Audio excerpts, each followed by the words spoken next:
Socialism and the Problem of Alienation by Predrag Vraniclci.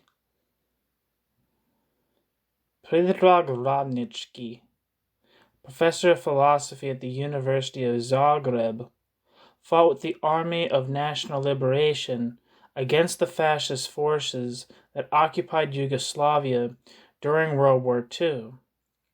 Born in 1922, he received his diploma in philosophy from the University of Zagreb in 1947. He has expressed his interest in the problems of humanism, history and freedom, philosophy and revolution, socialism and culture in his books Karl Marx, Development of His Thought, Dialectical and Historical Materialism, Philosophical Studies and Criticism, and History of Marxism. Section 1. The phenomenon of alienation is very complex and has not been sufficiently studied. Philosophical and sociological analysis might still face up to a number of problems, what the concept of alienation encompasses, what the dynamics of alienation have been in the course of history, the functions of identical forms of alienation in different eras, whether alienation is overcome by a continuous and unilateral process, etc. Leaving aside all of these issues for the moment, I feel compelled to stress one factor that I consider essential to the conception of alienation.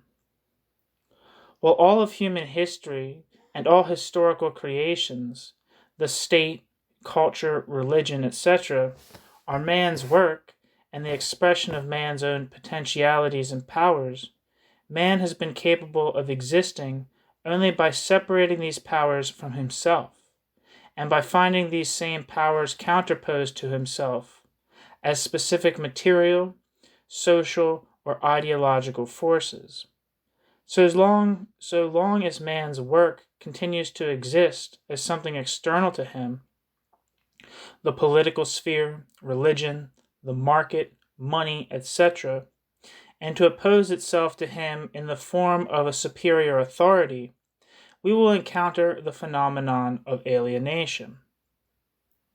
Man's world up to now has always been a world divided against itself, a world in which man, the creator of history, has been largely powerless, disenfranchised, and debased in historical terms.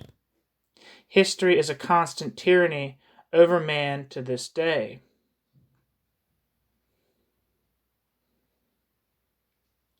However, every form of alienation is distinguished by a specific historical content and function, for which reason different forms of alienation cannot all be evaluated in the same way. Furthermore, every form of alienation identified thus far has been superseded by some other form of alienation. A particular, quote, alienational situation becomes intolerable only when new opportunities arise for the development of human forces and relationships. Regardless of the fact that human progress has always taken place within the confines of various forms of alienation, some forms of alienation have been more permissive than others towards the development of man as a, quote, polyvalent being, and the further generation of the richness of the human being, and have abolished the various social restrictions interfering with man's freer historical movement. Hence, certain forms of alienation have been of historically progressive significance under certain historical circumstances. When new historical prospects open up in the course of this development for the liberation of man from some forms of alienation, the old forms of alienation become intolerable. Some of these forms will disappear in the course of this process, for example, slavery, and various forms of ideological alienation. The historical process thus far has consisted just as much of a process of the creation of various forms of alienation as of a process of de-alienation. This process is in evidence, among other ways, in the increasing emphasis given to man himself and in the increasing preponderance ascribed to human. The historical process thus far has consisted just as much of a process of the creation of various forms of alienation as of a process of de-alienation. This process is in evidence, among other ways, in the increasing emphasis given to man himself and in the increasing preponderance ascribed to human rather than, quote, transhuman political forces.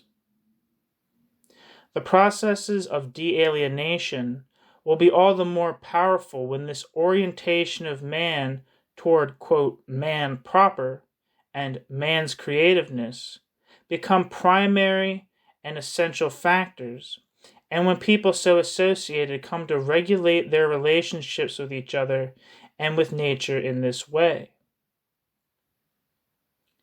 Alienated historical situations have not only presupposed man's division against himself, but have also been essentially characterized by the isolation of man from man by virtue of racial, national, class, or other hostilities. These antagonisms have dragged contemporary man to the brink of disaster. Only the terrifying prospect of self-destruction has begun to have some effect in the sense of overcoming all the narrow-minded and anachronistic consequences of the contemporary alienated world. The essential import of socialism derives from just such a historical legacy as this, and from the specific historical structure known as bourgeois society. This is not the place to analyze all the grand accomplishments of bourgeois society. The achievements that are so significant and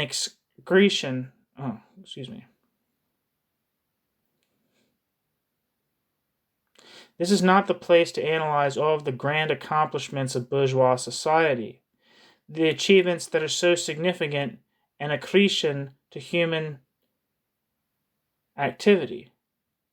Likewise, there is no room here to analyze all the limitations of bourgeois society. Such analysis has been performed often enough, sometimes well and sometimes not so well, from the time of Marx to our own day. To understand the foundations and historical traditions from which contemporary socialism springs, however, we must take note of at least those characteristics by which bourgeois society no longer corresponds to contemporary human requirements and potentialities. Bourgeois society has carried the development of man to unheard-of heights, but only by transforming man within the framework of the wage-labor relationship into a component part of an omnipotent piece of machinery. The classic society of commodity production has converted everything into a commodity, into a thing. The worker in such a society sells his ability to work just as everybody else sells whatever is at his disposal, a commodity, his mind, his ideas, a trade, his body, or his talent. Relationships have clearly been deprived of the fundamental characteristics of humanity if the entire society amounts to a relationship of buying and selling, if man has become a statistical cipher, and if man is regarded as though he were part of a mechanism. A man who in ordinary life has become no more than a commodity producing other commodities and part of a value producing mechanism can with equal ease become part of a mechanism which sees an enemy in another man or nation. The alienation of contemporary man's everyday life is the foundation and source for all the other forms of his alienated condition. Just as the owners of commodities and the entire technocratic mechanism counterpose themselves to him as forces controlling his work and very existence, so also do the commodities which he produces counterpose themselves to him as either a power or a challenge. The fetishism of commodities has long been a familiar phenomenon, along with a number of its consequences. Even if the most recent contemporary processes of bourgeois society succeed, through scientific and statistical organizational arrangements, in modifying the extreme consequences of the market mechanism, the commodity is acquiring increasingly magical power. Man comes to believe that the possession of certain commodities alters his qualities as a man, and that wealth in commodities can be identified with enrichment as a human being. Man becomes wholly oriented in the direction of this externality, and thus impoverishes himself. The, quote, thingification of man, as one of the essential forms of man's alienation in bourgeois society, also dehumanizes a number of his other relationships. If the politico-technocratic mechanism relates to man as to a thing, man's active role will then be confined to the pursuit of a well-being. If the politico-technocratic mechanism relates to man as to a thing, man's active role will then be confined to the pursuit of well-being or political voting, and man will eventually relate to another man as toward a thing. The extreme and drastic forms of inhumanity that have come to light in the past 30 years are no more than the consequences of a more fundamental constellation. The, quote, polyvalence of the human being in the midst of this extremely, quote, thingified and compartmentalized relationship becomes so distorted that the very process of work itself proves unbearable. All the efforts on the part of psychologists and sociologists to solve this impersonal situation for modern man, whatever improvements may have taken place, have ended in failure. Any such efforts are nothing more than serviceable palliatives, for the problem is not primarily psychological or technological, but rather a matter of the philosophy of history.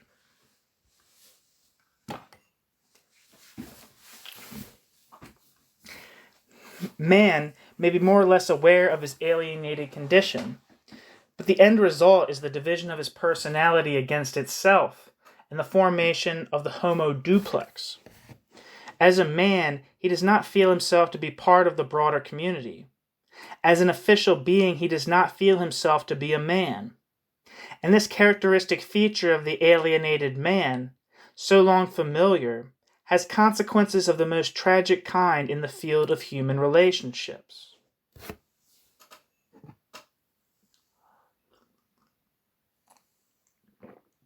Section 2.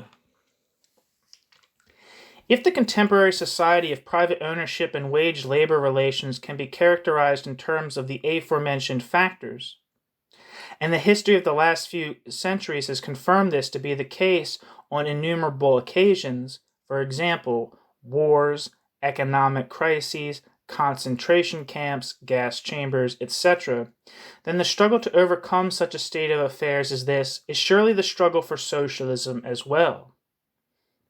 At one time, at least in general terms, the problem of socialism was phrased more simply and appeared less complicated.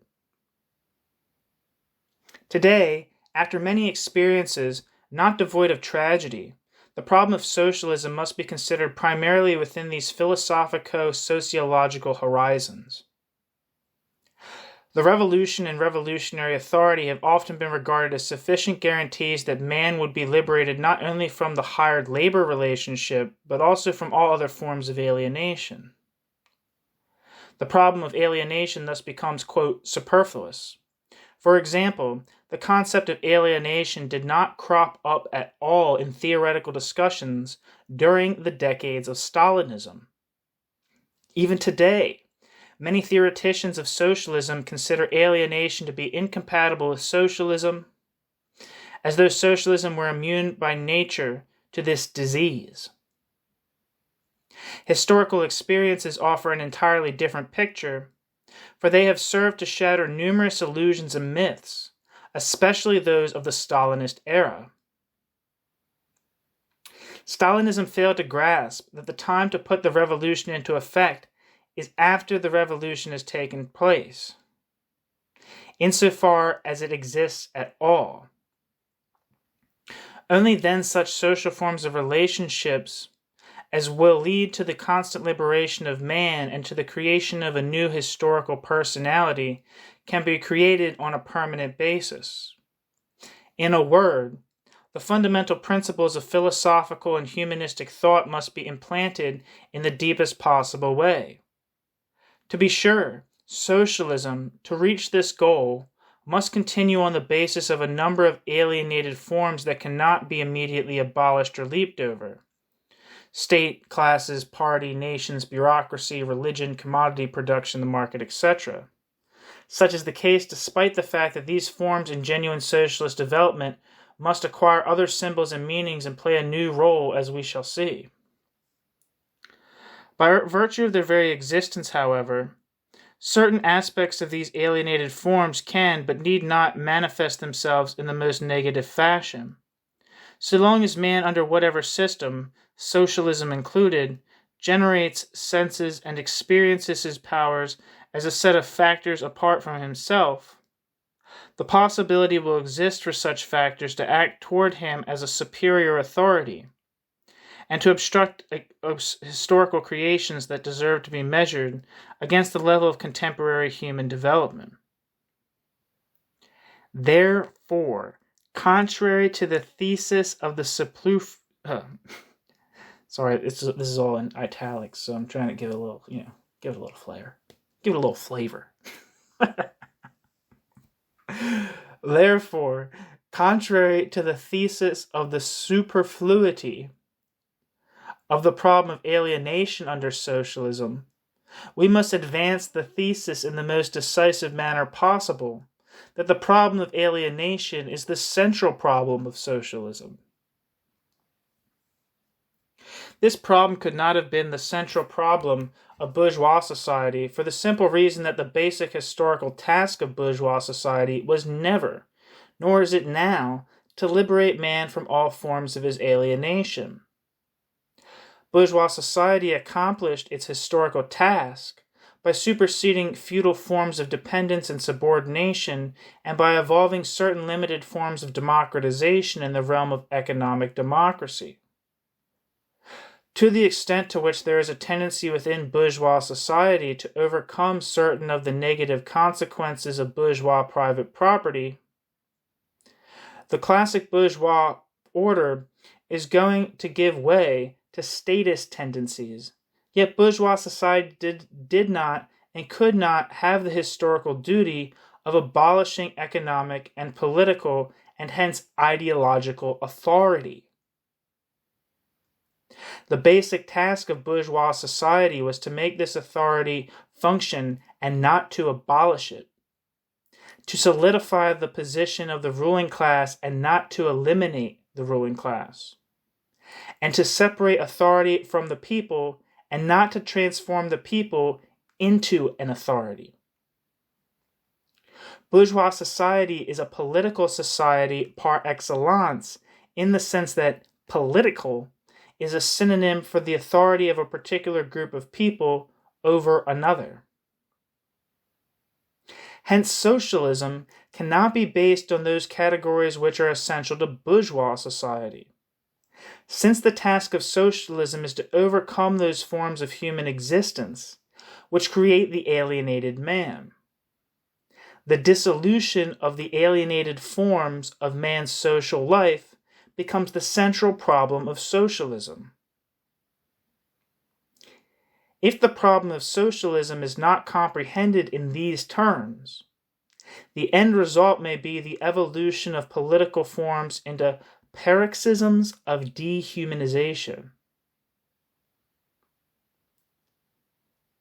Stalinism is a typical instance of failure to consider the essential problems of socialism.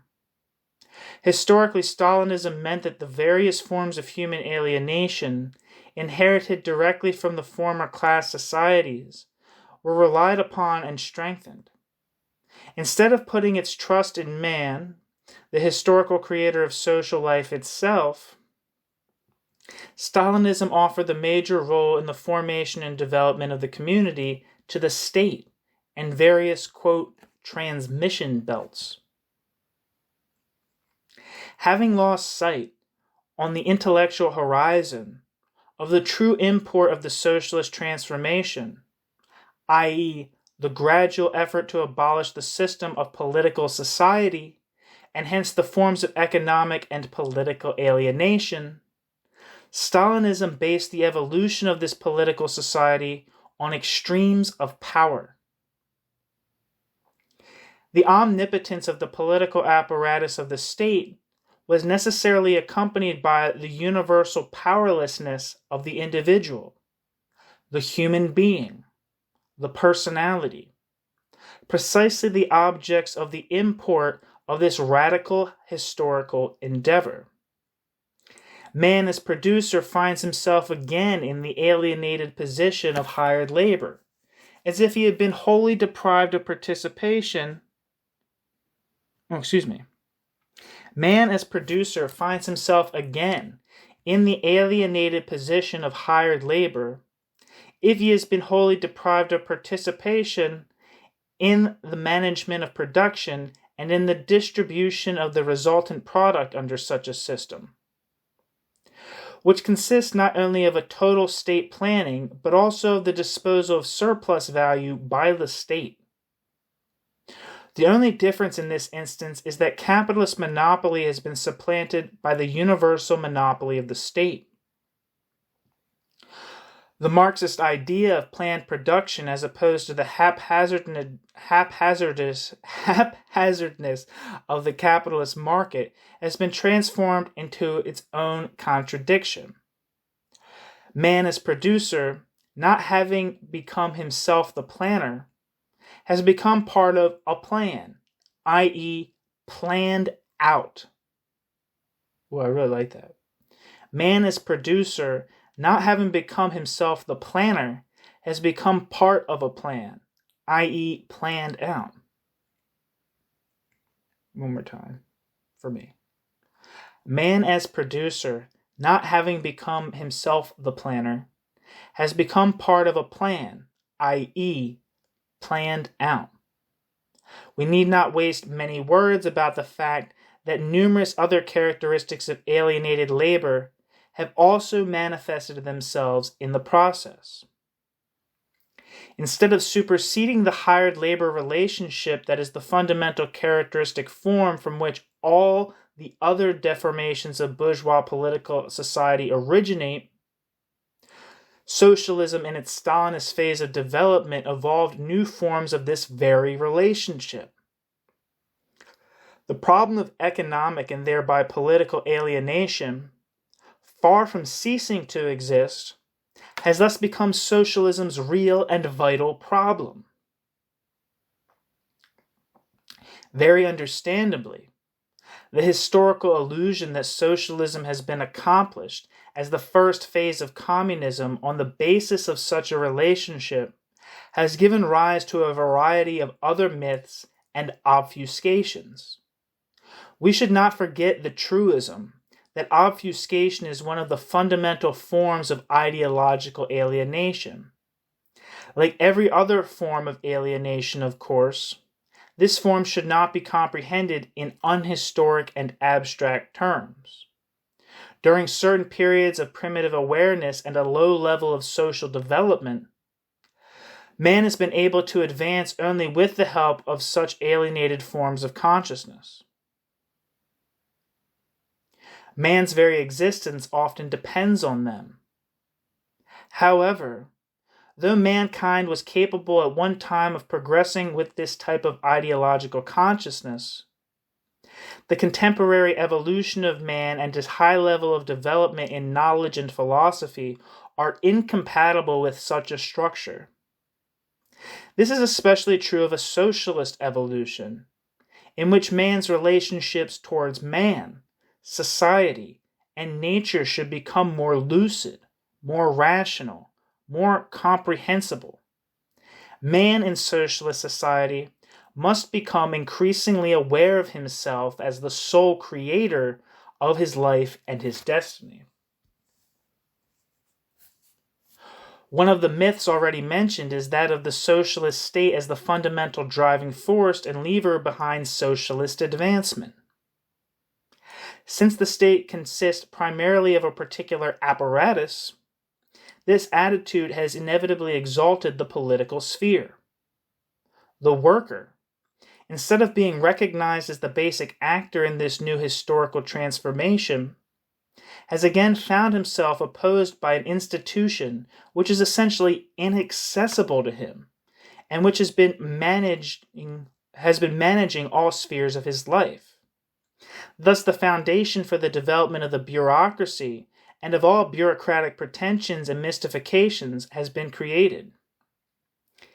It is but a step from this myth that the problem of freedom has been solved by abolishing the bourgeois state, to the concurrent myth that a working class state cannot generate a force which under certain circumstances dominates the working class and espouses the primitive cult of the personality. The realm of state arbitration thus comes to encompass not only political and economic processes and relationships, but also all others: scientific, philosophical, and artistic. Whereas philosophy and science at one time had been the ancillaries of theology, in this case, all these spheres become the ancillaries of politics. The cult of personality and all the other alienated forms are therefore not just accidents of circumstance, but rather expressions of a definite structure that rests on a concept of socialism as the absorption of all spheres of life into the state. This conception reached a culminating point in Stalinist theory and practice in the thesis of, quote, completed socialism, once state ownership and arbitration came to predominate in society.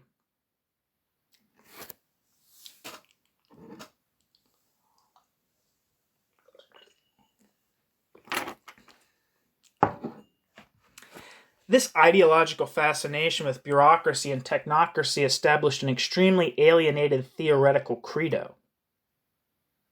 A number of facts were lost sight of in the process. First, to give such great power to political institutions necessarily meant to diminish in practice the real freedom of the workers and the intellectuals. Second, the import of socialism cannot consist of the evolution of the alienated forms of bourgeois society to still greater power. Third, the dissolution of these alienated forms necessarily presupposes the creation of new relationships that will supersede all the forms of authority and force inherited by socialism. Fourth, socialism is a development of these new relationships which enable the working man to have an increasing influence on the direction and organization of his own life. The thesis of, quote, completed socialism is consequently a contradictio in adjecto, for anything involved in a constant transformative process can never be completed. It is impossible to build on the old political forms, state, party, bureaucracy, due to the reasons mentioned, but it is also impossible to build on new forms, for the old ones cannot be abolished all at once. In other words, socialism is the initial phase of communism, during which these contradictory processes evolve, while the predominance of new forms of specifically communist nature will mean that the first phase has been overcome. Section 3.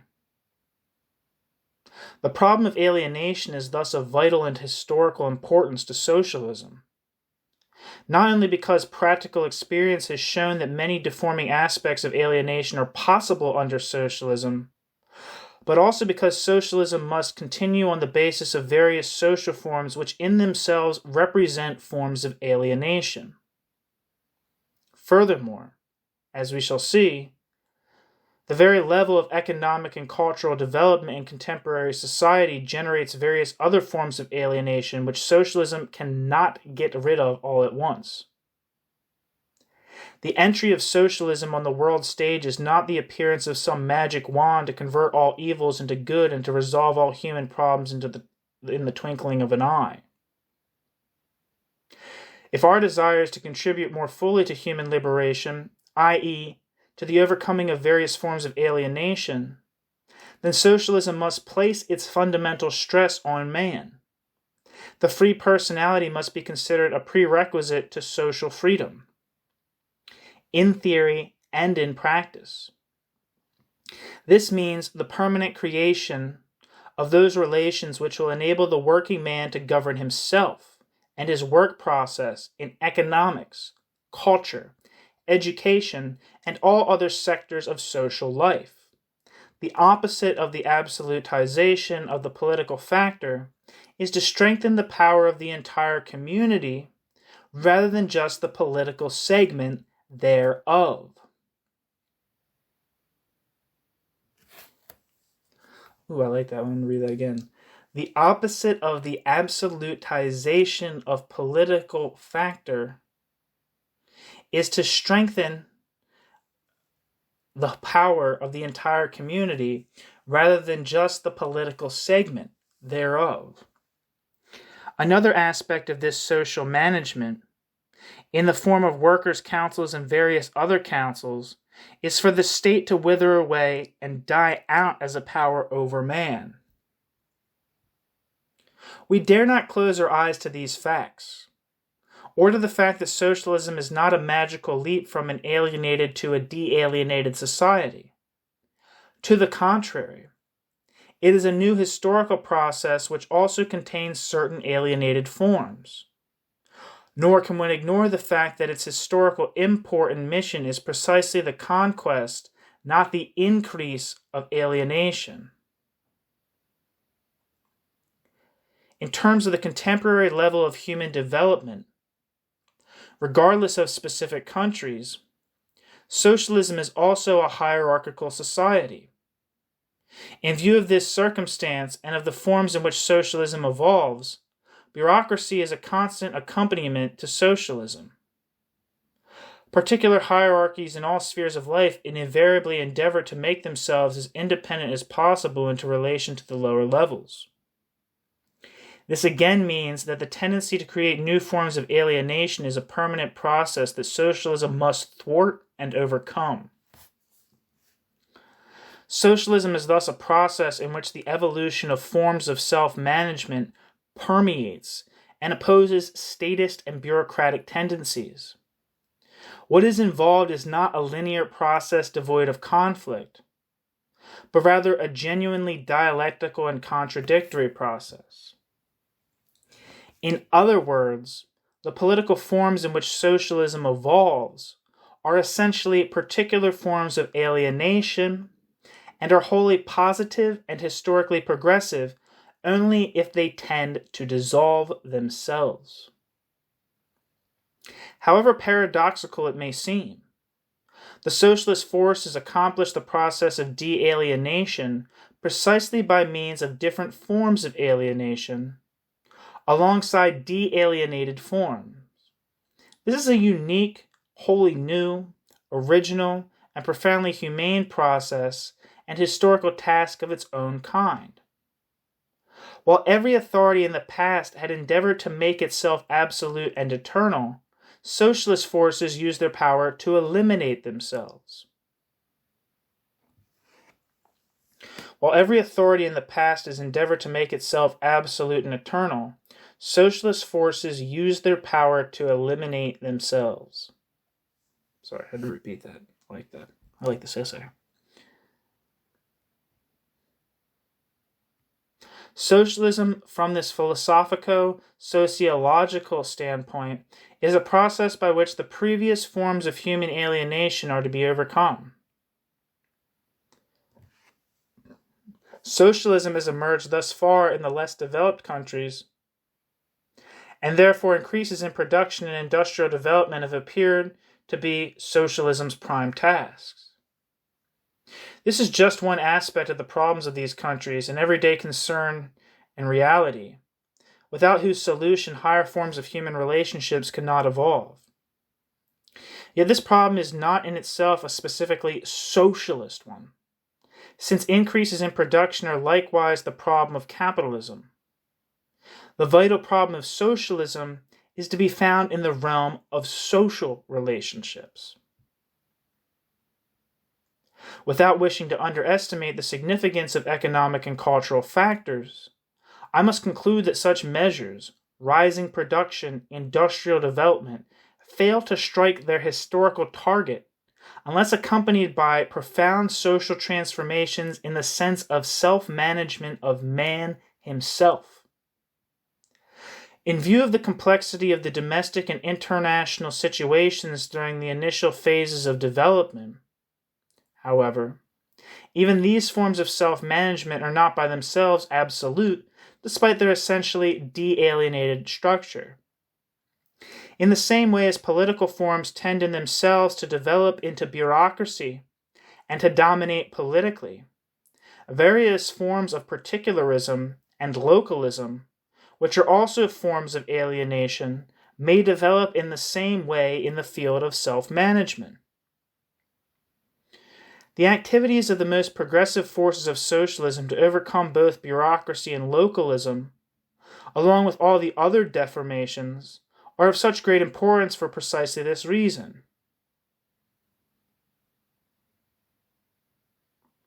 Such is indeed the fundamental import of the endeavors of the socialist and communist parties and leagues wherever they happen to exist. Alienation inevitably persists under socialism and other areas of life which are generally similar in contemporary developed societies. Socialism has not yet abolished the production of commodities. Hence the market, money, or any of the fetishes which inevitably appear at this level of economic and cultural development of mankind. Regardless of the possibility of much stronger intervention on the part of the socialist state or society itself to prevent the occurrence of various deformations originating from such a pattern, the occult power of the market and of money, and the hierarchy of status are bound to have an alienating effect on the unstable structure of contemporary man. Egocentricity, the division of the personality into an official and a private component, and various other resultant moral aberrations are nothing more than manifestations of human alienation, even under socialism.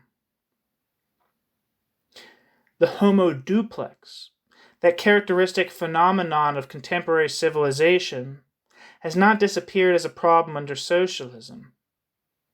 The effect of the external, the superficial, and the ephemeral in the form of the living standard, prestige, or only shallow amusement is at work in the period of socialism.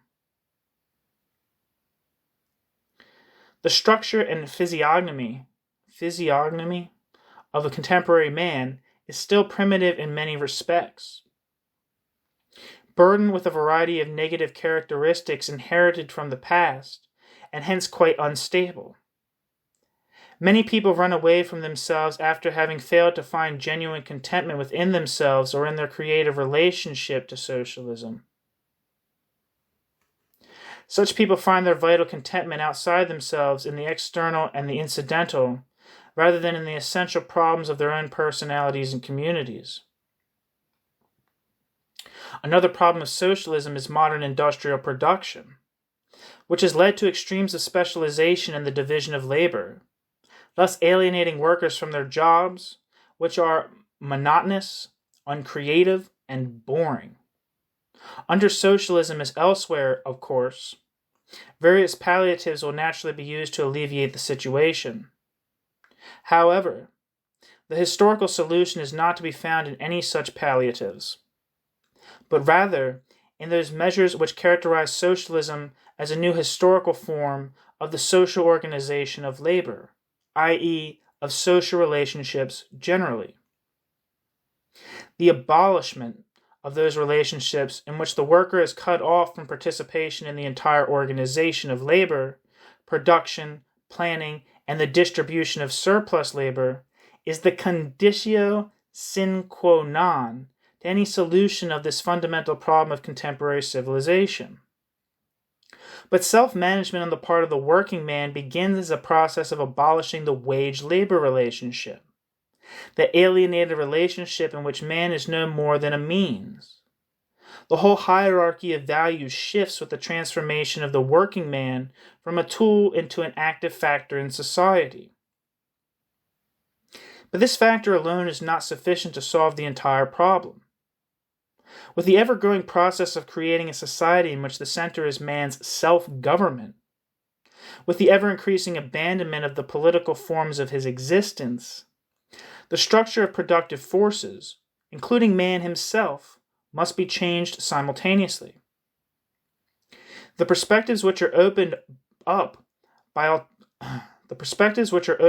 automation and the other achievements of modern science, along with the drastic shortening of the working day and, eventually, the abolition of the present division of labor into physical and mental, will extend the range of human freedom simultaneously with the transformations of social relationships.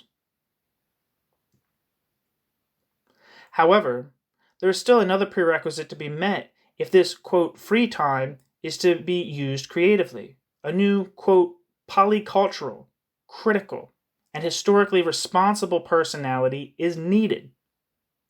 A personality requiring no intermediaries or alienated forms to sense a unity with history. A personality with horizons not confined to family or tribe or nation. Therefore, this entire transformation period of socialism is the period of developing a new personality which will, in its entirety, become conscious of history as its personal creation, so that there will be no need for the idea of transcendence in order to explain its own existence and its own purpose. Summing up, we may state again that alienation is not the problem of bourgeois society, because that society may itself exist. Summing up, we may state again that alienation is not the problem of bourgeois society, because that society may itself exist as an alienated society. Alienation becomes the central problem of socialism, since socialism may exist and develop only under the condition that socialism overcomes and eliminates alienation. Translated by William Hanaher.